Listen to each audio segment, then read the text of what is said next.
બધાને મારા જય શ્રી કૃષ્ણ.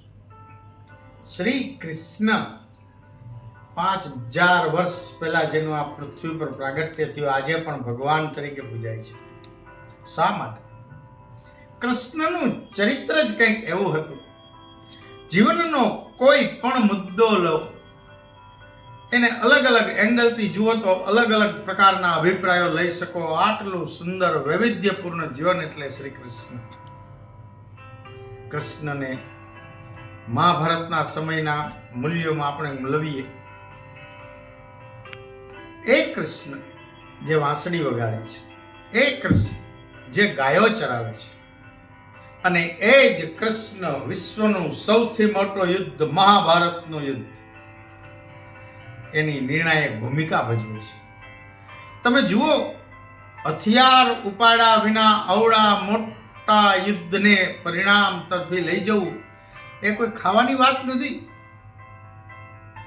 અનેક યોદ્ધાઓની વચ્ચે સત્યનો જય બોલાવવો આસાન નથી. છતાં શ્રી કૃષ્ણે કરી બતાવ્યું.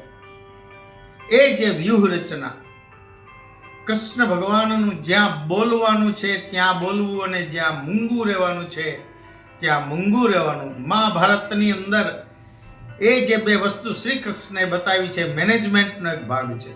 મેનેજમેન્ટની દ્રષ્ટિએ જુઓ કે મહાભારતની અંદર શ્રી કૃષ્ણ ભગવાને કેવું મેનેજમેન્ટ કર્યું છે. આથી ઉત્તમ મેનેજમેન્ટનું ઉદાહરણ તો કોઈ હોય જ ન શકે. આ કૃષ્ણ છે. એક એક મુદ્દા ઉપર જઈને, સત્યના મુદ્દા પર લો, મહાભારતમાં શ્રી કૃષ્ણ છવાઈ જશે. ભક્તિના મુદ્દા પર લો, મહાન ભગવદ્ ગીતાની રચના કરી કૃષ્ણ છવાઈ જશે. મેનેજમેન્ટના મુદ્દામાં લો, મહાભારતમાં શ્રી કૃષ્ણ છવાઈ જશે. અરે દરેક મુદ્દે જે છવાઈ જાય એ કદાચ 5000 શું 50000 વર્ષ પછી પણ પૂજાય, એમાં સી નવાઈ છે. બોલો રાધે રાધે. વાત નિત પ્રકાશ.